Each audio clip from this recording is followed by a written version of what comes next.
Irmãos, vamos abrir a palavra de Deus, Deuteronômio, no capítulo de número 4. Amém. Quem achou? Fiquemos de pé em reverência à palavra de Deus. Agora, pois, Deuteronômio capítulo 4, irmãos, acharam?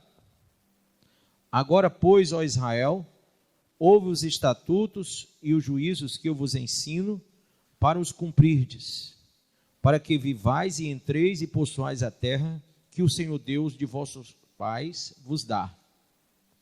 Nada acrescentareis à palavra que vos mando. Diga comigo.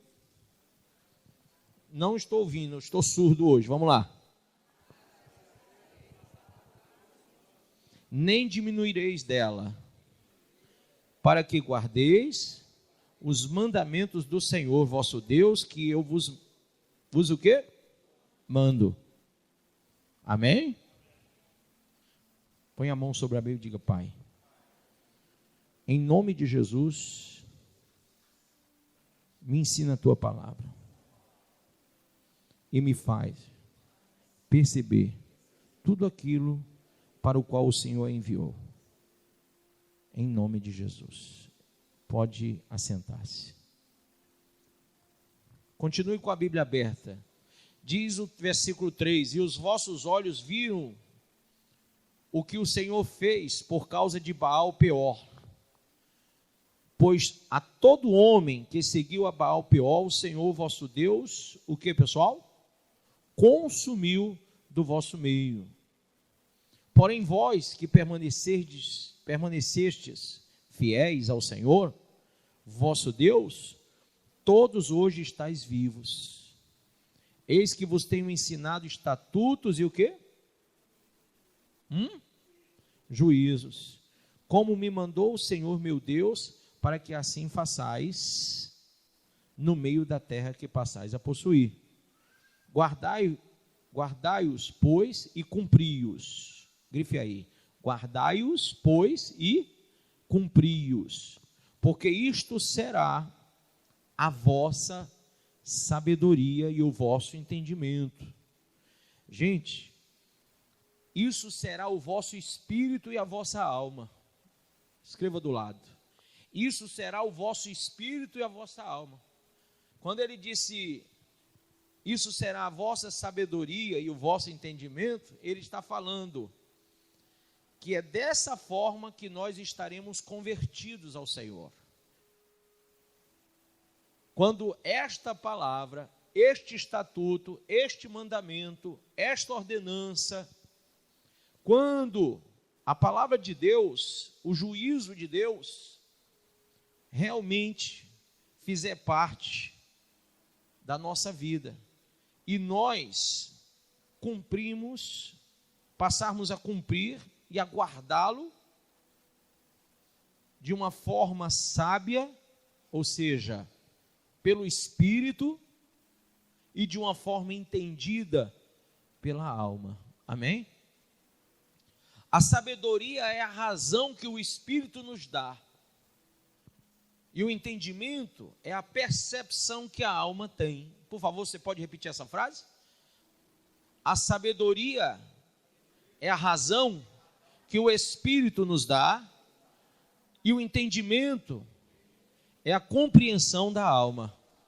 Amém? Então ele diz: guardai-os, pois, e cumpri-os, porque isto será a vossa sabedoria e o vosso entendimento. Então você vai botar: isso será o vosso espírito e a vossa alma.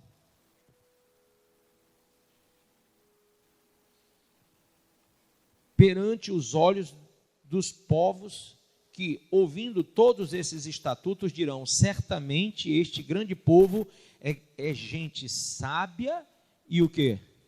Inteligente.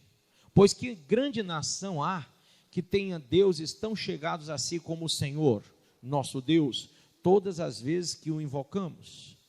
E que grande nação há que tenha estatutos e juízos tão justos como toda esta lei que hoje vos proponho? Tão somente guarda-te a ti mesmo e guarda bem a tua alma.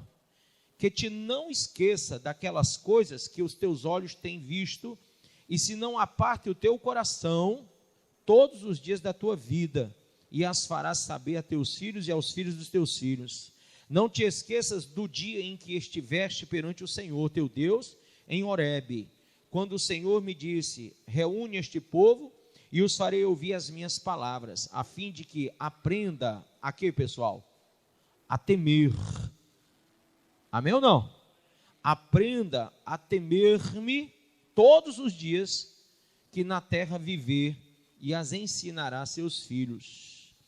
Então chegastes e vos pusestes ao pé do monte, e o monte ardia em fogo até o meio dos céus, e havia trevas e nuvens e escuridão. Então o Senhor vos falou no meio do fogo, a voz das palavras ouvistes, porém, além da voz, não viste aparência nenhuma. Então vos anunciou ele a sua aliança, que vos prescreveu, grife aí, que vos prescreveu os 10 mandamentos, e os escreveu em 2 tábuas de pedra. Também o Senhor me ordenou, ao mesmo tempo, que vos ensinasse estatutos e juízos, para que os cumprisseis na terra a qual passais a possuir. Guardai, pois, cuidadosamente a vossa alma. Como é que você tem que guardar a alma? Por favor, bote aí: guardai cuidadosamente o vosso entendimento. Amém? O vosso entendimento.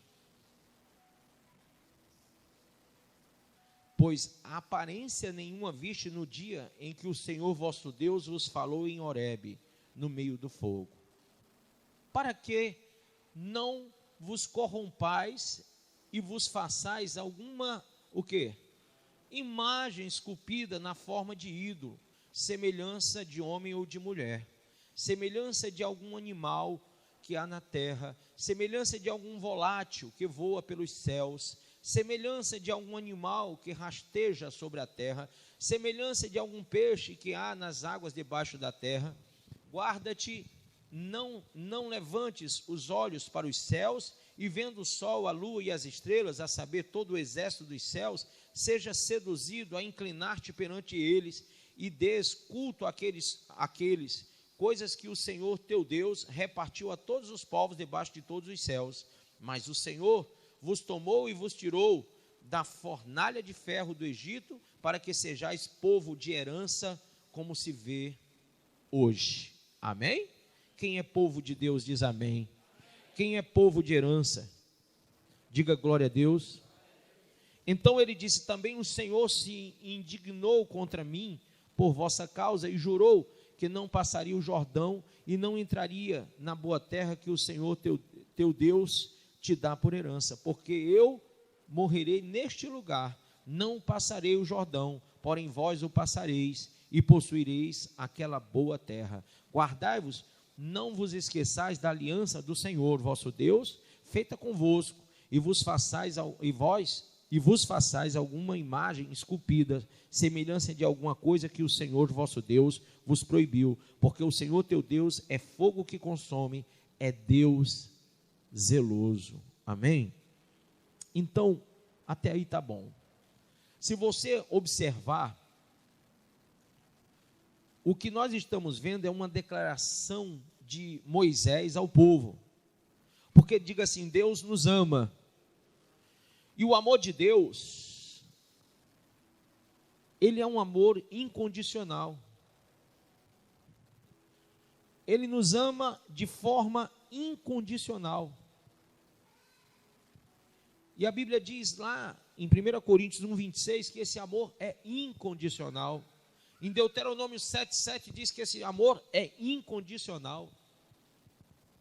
Deus, ele nos ama, ele ama e amou a Israel, e nos ama por causa do seu juramento. Amém? A Bíblia diz que por juramento ele nos ama. A Bíblia diz também que ele nos ama com grande cuidado, com um cuidado extremado, porque se você vê a carta aos Filipenses 4,19, fala sobre esse cuidado extremado de Deus, e nós temos que agradecer a Deus por isso, amém, irmãos? Porque ele tem cuidado de forma extremada da sua igreja. Ele não tem deixado nenhuma falha, Ele não tem deixado nenhum espaço, mas Ele tem suprido tudo aquilo que nós precisamos. Versículo 19 do capítulo 4 aos Filipenses, quando Paulo escreve aos Filipenses, diz assim: meu Deus, diga, meu Deus, suprirá todas as vossas necessidades, segundo as suas riquezas, na glória em Cristo Jesus. Amém? Então o cuidado de Deus é muito grande, o amor de Deus é muito grande, e esse seu amor é capaz de transformar maldições em bênção. Quem crê assim? Se você vê a carta de Paulo aos Gálatas, capítulo 3, verso 13, fala que o amor de Deus transforma maldição em bênção. Pastor, eu vim cheio de dificuldades, de mazela, de maldições na minha família, sabe, o meu pai, meu avô, meu bisavô, meu tataravô, meu e aí vai, todo mundo era prostituto, todo mundo era isso, e se matava, e se não sei o quê, e aí, pastor, eu tenho essa maldição que vem na minha família. E a Bíblia diz lá em Gálatas 3, abra comigo, que coisa linda, que o amor de Deus, ele rompe com essas maldições, amém? Rompe com essas maldições. Você não vai viver, você não precisa viver maldições. Por favor, abra a sua Bíblia, capítulo 3, verso 11 diz: é evidente que pela lei ninguém é justificado diante de Deus, porque o justo viverá da fé, amém? Ora, a lei não é da fé, mas o que fizer estas coisas, por elas viverá. Cristo nos resgatou, diga, da maldição da lei, fazendo-se maldição por nós, porque está escrito: maldito todo aquele que for pendurado no madeiro.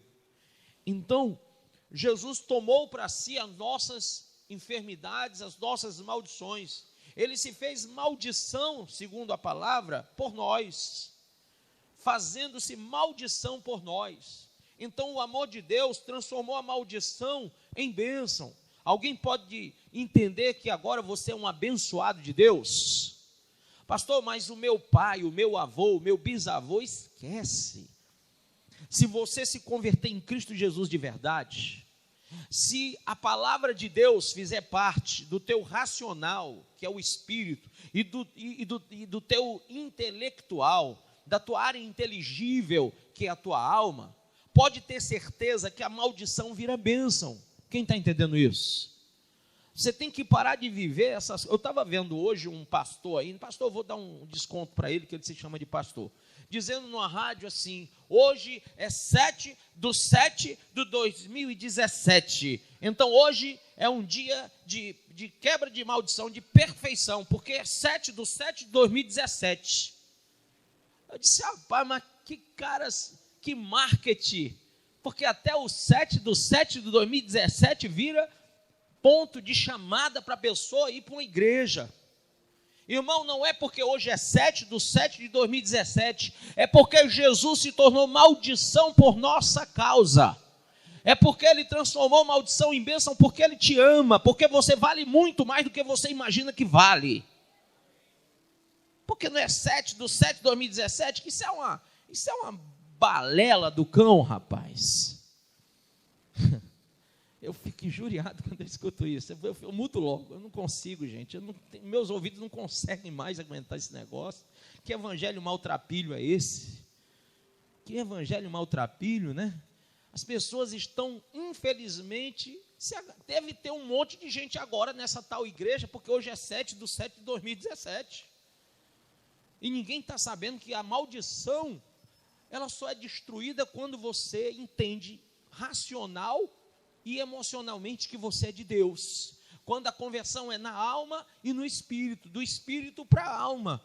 E aí, quando Jesus entra na tua vida de uma maneira racional e de uma maneira inteligível, quando a tua fé ela é racional e ela é inteligente o bastante para você perceber que Jesus transformou maldição em bênção, se tornando maldito em nosso lugar. Não tem 7/7/2017, não tem sal, não tem isso, não tem aquilo. O que tem é a bênção de Deus. Essa mandingância, vou usar esse nome, nem sei se existe. essa mandingância ritualística, religiosa, pelo amor de Deus, esse ocultismo religioso tem que ser destruído. Amém, pessoal? Temos que destruir esse ocultismo. É materialismo do lado, é ocultismo do outro. Quando é que as pessoas vão pregar o evangelho? Quando é que as pessoas vão deixar de ir para uma igreja por causa de materialismos, por causa de ocultismos? Vivemos numa época que o povo vai apenas e tão somente para resolver um problema, e não para receber, e não para cultuar, para adorar aquele que é merecedor. Amém? Então, quando é que a maldição se transforma em bênção? Quando você entende a palavra de Deus. Diga glória a Deus. Diga assim: a palavra de Deus é um preceito tão precioso. Diga assim: eu tenho que ouvir os preceitos e juízos de Deus, porque em primeiro lugar, diga em primeiro lugar, eles são preciosos, são poderosos. Em segundo lugar, diga assim: eles dão vida. Eles dão vida. Versículo 1 do capítulo 4 de Deuteronômio diz: agora, pois, ó Israel, ouve os estatutos e os juízos que eu vos ensino para os cumprirdes, para que vivais. Então a palavra de Deus produz vida. A palavra de Deus produz vida espiritual, vida emocional, vida financeira, sim. A palavra de Deus produz vida conjugal. A palavra de Deus, ela produz vida nova. Mas ainda, a palavra de Deus produz vida e vida com abundância. Quem crê e diz amém. Mas é a palavra de Deus. Não é a palavra do homem, não é o marketing humano, não é o ocultismo, não é a cientologia, não é o humanismo, não é, irmão, nada disso. É a palavra do Deus vivo. Amém? Diga assim: essa palavra tão preciosa, tão poderosa, que produz vida, me assegura uma herança. Amém? Olha só no versículo 1 ainda do capítulo 4. Para que vivais e entreis e possuais a terra que o Senhor, Deus de vossos pais, vos dá. Amém? Então, quando você é assegurado pela palavra de Deus, quando o teu espírito e a tua alma entram em concordância com o Espírito Santo, pela palavra, entenda, há com certeza o recebimento da herança. E que herança é essa? É a posse de coisas que você não tem condição de possuir, que é dada pelo sangue de Jesus, que é outorgada pelo sacrifício da cruz, que nos é manifesta pelo poder de Deus, que nos é ensinada pelo Espírito Santo, que nos é doutrinada pela palavra. São coisas preciosas que o olho não viu, que o ouvido não ouviu e que não chega ao coração de homens naturais. A Bíblia diz lá em Coríntios 2 que os homens naturais não conseguem percebê-las porque são sobrenaturais. São espirituais, e só entende coisas espirituais quem é espiritual. Amém? Diga assim: eu sou espiritual. Não, diga bem alto: eu sou espiritual. Espera aí, se alguém tem dúvida se é espiritual, cutuca o irmão do lado e diga: você é. Mais uma vez: você é. De novo: você é. Pastor, mas me disseram que eu não sou, mas eu estou dizendo que você é. Mas pastor, como é que o senhor tem tanta certeza que eu sou espiritual? Porque o espírito é um ser eterno. Eu não sei se você é de Deus ou do diabo, mas que você é espiritual, você é. Ou para um lado ou para o outro, ou para nenhum dos dois no momento. Talvez você esteja aí em stand-by, pensando em que você vai ser da vida. Você nem sabe ainda. Mas espiritual todos são, porque nós somos corpo, alma e espírito, irmão. Não tem como não ser espiritual. Agora, se o teu espiritual, ele se relacionar com o Espírito Santo, você não é só espiritual, você é espírito e razão. Ou seja, você é uma pessoa que tem uma fé espiritualmente racional. E essa fé espiritualmente racional, porque ela é ensinada pelo Espírito Santo, ela é intelectualizada pelo Espírito Santo, esta fé, ela promove uma mudança na tua alma, porque você começa a entender a palavra de Deus, você começa a perceber os versículos da Bíblia, os textos, de uma maneira que você nunca foi capaz de entender antes. E aí você começa a cumprir, você começa a guardar, e não tem no mundo quem te faça se desviar nem para a direita nem para a esquerda, porque você está bem certo do que você quer na sua vida. Amém? Quem entendeu isso? Então dá assim um cutucão assim no irmão com amor e diz: você é espiritual. Amém? Vamos lá. Diga assim: a palavra de Deus, ela é poderosa, ela dá vida, ela assegura herança, mas ela é muito perfeita. E a palavra de Deus, em sua perfeição, ela nos traz perfeição. Quem crê assim diz amém. Por ela ser perfeita, no versículo 2, há uma ordenança que se encontra também lá no Apocalipse, só que lá no Apocalipse, capítulo 22, versículo de número 18 e 19, vem como uma ameaça de Deus. Aqui é apenas um aviso, mas o tempo passou e Deus viu que o povo mudou muita coisa. Quem está entendendo o que eu estou falando? Ah, meu irmão, não teve temor. Isso tudo era para o povo aprender a ter temor, mas não teve. Aqui diz assim, ó, quem crê que a palavra de Deus é perfeita, diz amém. Então olha só, nada acrescentareis à palavra que vos mando, nem diminuireis dela, porque se ela é perfeita, por que eu vou acrescentar ou tirar? Se já é perfeita, não tem o que botar, nem o que tirar. Aí ele diz: para que guardeis os mandamentos do Senhor vosso Deus, que eu vos mando. Se você vai lá para Apocalipse 22, 18, 19, diz o quê? Aquele que tirar ou acrescentar quaisquer palavras ao livro desta lei, lhe será tirado da árvore da vida. E lhe será acrescentado os flagelos, né? As maldições que nesse livro estão escritas. Então, não é bom negócio você pegar o que é perfeito e tentar acrescentar ou tirar. Aí você vê algumas religiões que se completam, perdão, eu quis usar uma palavra, mas não saiu da boca, vamos lá. Elas acrescentam textos, elas mudam textos, elas colocam comentários, textos que na verdade são comentários sobre textos que são heresia pura. E por que isso? A ideia é fornicar a palavra. A ideia é pegar a palavra e prostituí-la. A ideia é fazer com que pessoas possuam uma razão diferente daquela que Deus escreveu, que Deus ordenou, que Deus pré-ordenou, que Deus prescreveu aqui. No versículo de número 10 diz que tudo isso aqui é para você aprender a temer o Senhor.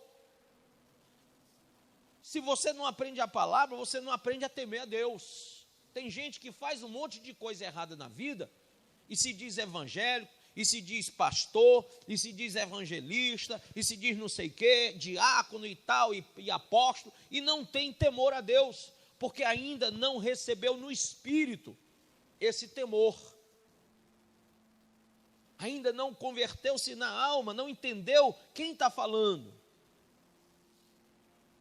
Diga assim: nós devemos entender que já é perfeito e não tem que tirar nem acrescentar.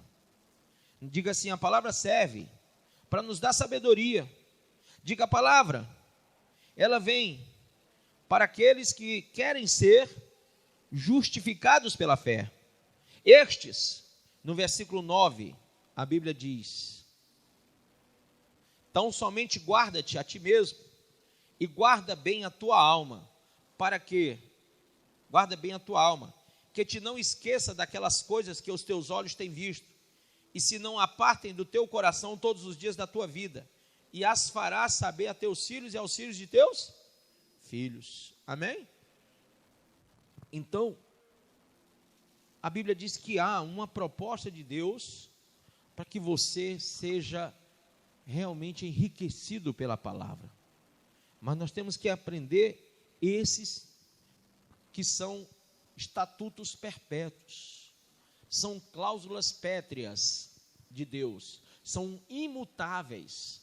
Não há concílio humano, não há concílio papal, não há concílio pastoral. Sabe, às vezes eu vejo aí alguns pastores que formam concílios, e aí eles começam a dirimir doutrinas dentro de ministérios, de agremiações ministeriais, ajuntamentos, sabe? Existe ou não existe isso? Infelizmente existe. Sabe, eu não me sinto nem um pouco atraído em fazer parte de algumas convenções, porque eu percebo que são verdadeiras agremiações que se unem para simplesmente prostituir-se contra a palavra. Em muitos aspectos, naquilo que eles veem que é cabível, eles permanecem aqui, mas aquilo que eles veem que de uma forma institucional vai esvaziar os seus quadros, as suas igrejas, os seus templos, eles começam então a dirimir doutrinas, pensamentos que vão se aglutinar a fim de formatar no coração das pessoas o desejo de estarem na religião, de se tornarem verdadeiros prosélitos. Isso é bom para eles, porque estão com a igreja lotada, cheia, abastada de riqueza, mas infelizmente, irmãos, estão afastados do evangelho de Cristo. Você vê o povo hoje não quer carregador, só quer carregar a bênção. Jesus carregou a cruz, mandou carregar a cruz, mas ninguém quer carregar a cruz. Jesus foi um homem de dores, de sofrimento, sim ou não? Foi um homem injustiçado, foi um homem que padeceu por nós, mas ninguém quer ser como Jesus, ninguém quer viver como Jesus. Será que nós estamos nesse pseudo-evangelho que se fala? Sabe, irmão, quem tem aí 20 anos de crente, quem tem 20 anos de crente não sabe o que é o evangelho. Quem tem 20 anos de crente não sabe o que é o evangelho. E eu digo isso porque eu tenho 41, vou fazer 42 agora, e eu conheci o evangelho que não era misturado como é hoje. Eu conheci um evangelho que não era, sabe, embrutecido, sujo, imundo e aviltante como o de hoje. Eu percebo uma mudança, eu percebo uma variação, eu percebo dentro desse evangelho, eu percebo coisas que são lipidinosas, eu percebo coisas que são, sabe, tendenciosas. Em muitas bíblias de estudo há uma tendência que é totalmente prosélita, que é totalmente ministerial, que nada tem a ver com o chamamento de Deus, que nada tem a ver com a orientação divina, que não discute os assuntos pertinentes à salvação.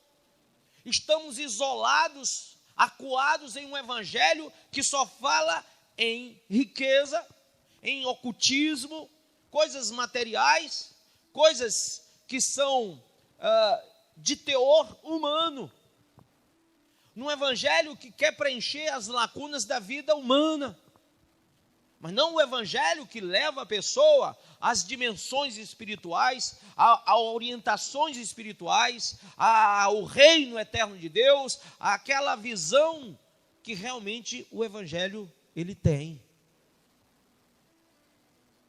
Irmãos, diga assim a palavra: mantenha a vida,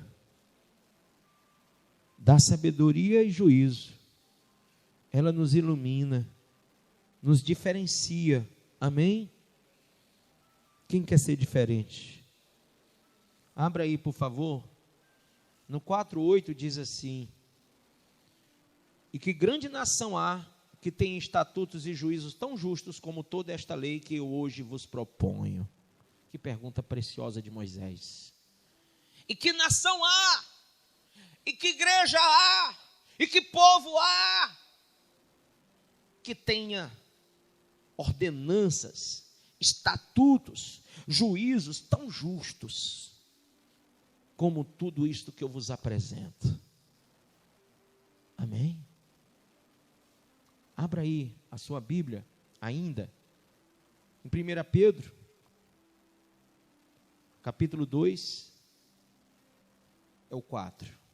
Diz assim: e chegando-vos para ele, pedra viva, que mais? Rejeitada, vírgula, na verdade, vírgula, pelos homens, mas para com Deus eleita e preciosa. Amém? Vós também, quais pedras vivas, sois edificados como casa espiritual. Quem é casa espiritual de Deus diz amém. Para serdes sacerdócio santo, a fim de oferecerdes sacrifícios espirituais. Isso quer dizer racionais.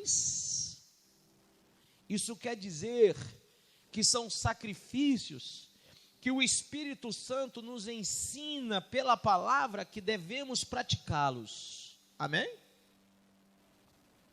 E aí diz: aceitáveis. Pastor, existem sacrifícios que Deus não aceita? Claro que sim.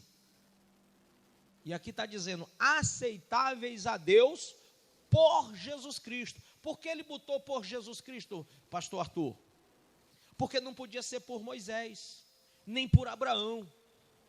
Por que a igreja hoje vai avocar Abraão, Moisés? Ela avoca os patriarcas, ela avoca os profetas do passado, mas a Bíblia diz que os sacrifícios espirituais que a igreja neotestamentária tem que vivenciar são sacrifícios que são aceitáveis a Deus por intermédio de Jesus Cristo. Amém ou não? Então, se você pratica sacrifícios espirituais, porque todo sacrifício é espiritual. Pastor, lá na minha igreja mandaram eu trazer um boi. Leve o boi. É espiritual, irmão. Você quer levar um boi? Leva. Não sei se cabe, mas leva. Mandaram levar uma vaca. Leva a vaca. Mandaram levar 10 cabritos. Leva os 10 cabritos. Lá na minha igreja, o pastor pediu R$1.000, R$10.000, R$20.000 de sacrifício. Leva. É sacrifício espiritual. Quer dizer que isso é espiritual, pastor? É. Até porque você está dentro do contexto da espiritualidade. A grande questão é a razão do sacrifício. E não o sacrifício. Eu posso pedir R$1 milhão e não ser um herege. Eu posso pedir R$100.000 aqui e não ser um herege. Desde que eu o faça por intermédio dos ensinos de Cristo. E não o faça pelo intermédio dos sacrifícios do Antigo Testamento, onde eles eram feitos para justificar pecado, onde os sacrifícios eram feitos para, digamos assim, amornar a situação, para tirar o peso da mão de Deus de sobre o povo, para trocar, para cambiar com Deus certas situações. Nós temos que ter cuidado, porque no Antigo Testamento eram também sacrifícios espirituais, mas o contexto não era em Cristo. Eram apenas coisas espirituais que hoje nos serviriam como sombras, para que nós entendamos hoje que nesse contexto espiritual da igreja neotestamentária, nós devemos sacrificar por meio de Cristo, e não por meio da lei, e não por meio dos profetas, ou por meio dos patriarcas. Não é porque Abraão levou o filho dele para o sacrifício, que eu vou pegar o meu filho ou a minha filha para sacrificar. Aí um irmão ou outro diz assim, ei, traz o teu Isaac. Aí o pobre não entende da Bíblia, vai e mata a criança. Querido, é por Cristo.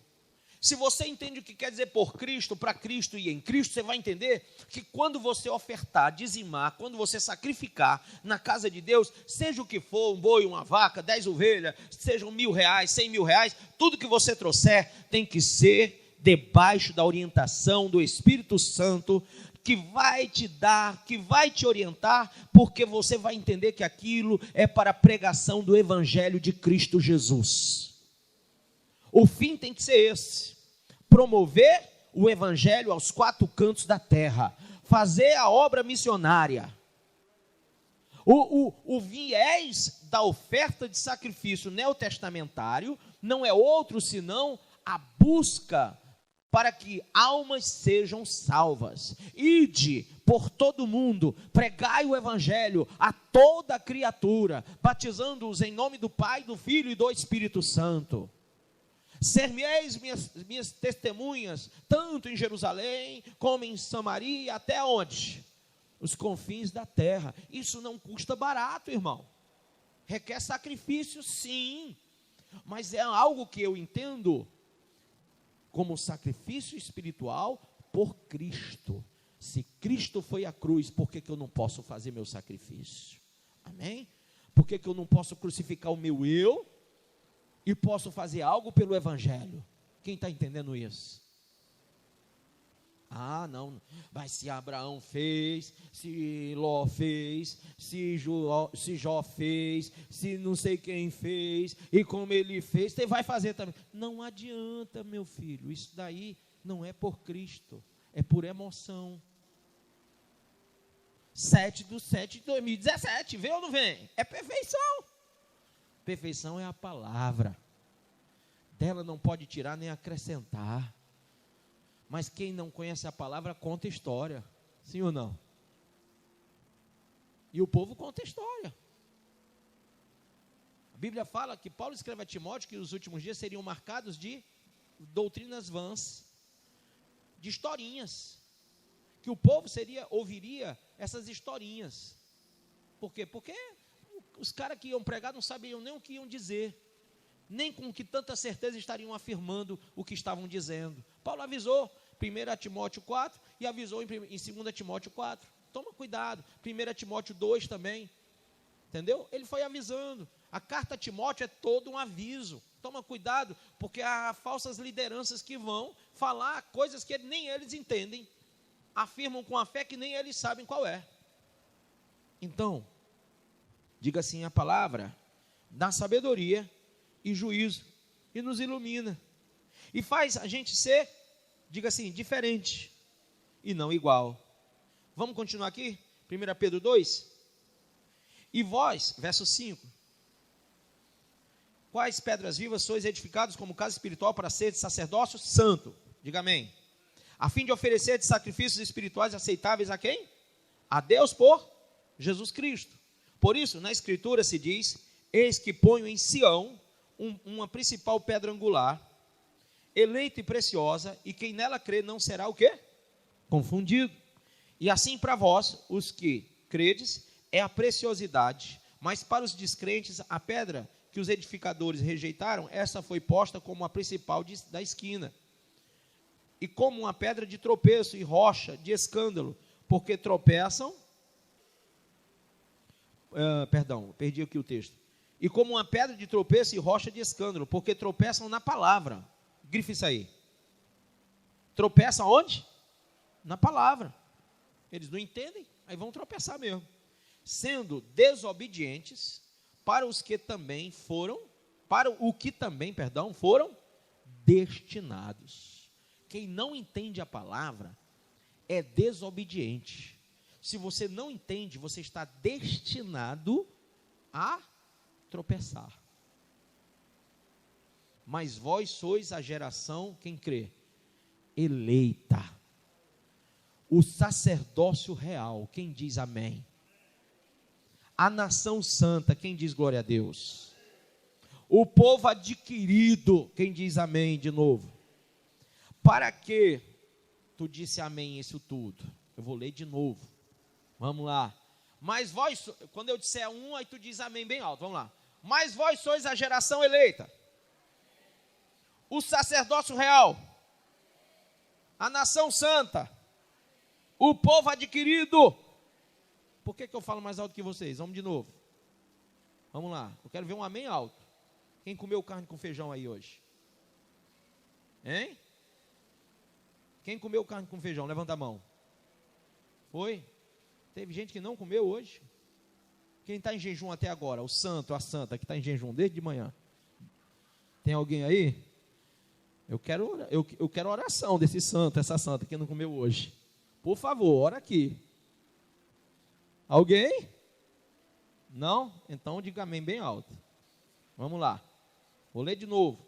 Mas vós sois a geração eleita. Oh, coisa boa. Viu como a gente...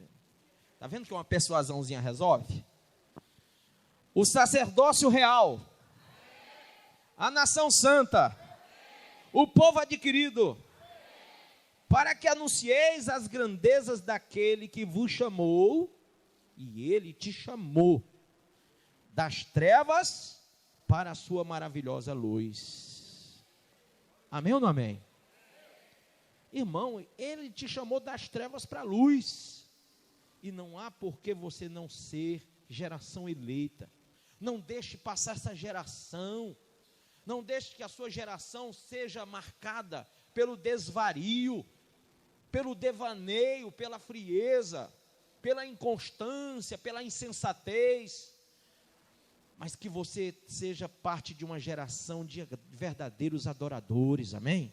Que você faça parte de uma geração eleita, de um sacerdócio real, de uma nação que é santa, de um povo que é adquirido pelo sangue do Cordeiro. E sabe como é que eu sei se você faz parte disso tudo? Se você é capaz de anunciar a grandeza daquele que te chamou das trevas para a luz. Pastor, como é que eu anuncio? Você tem que falar que Jesus morreu e ressuscitou. Você tem que pregar o evangelho de Cristo, irmão. Porque é a única forma de você anunciar a grandeza dele, que te tirou das trevas para a luz. Amém? Fique de pé em nome de Jesus.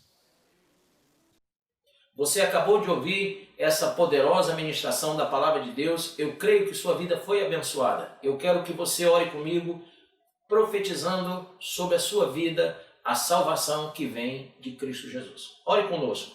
Deus Pai, em nome de Jesus, nós te agradecemos por esta palavra. E que o Senhor possa abençoar a vida de cada um que nos viu, que nos ouviu nesse dia.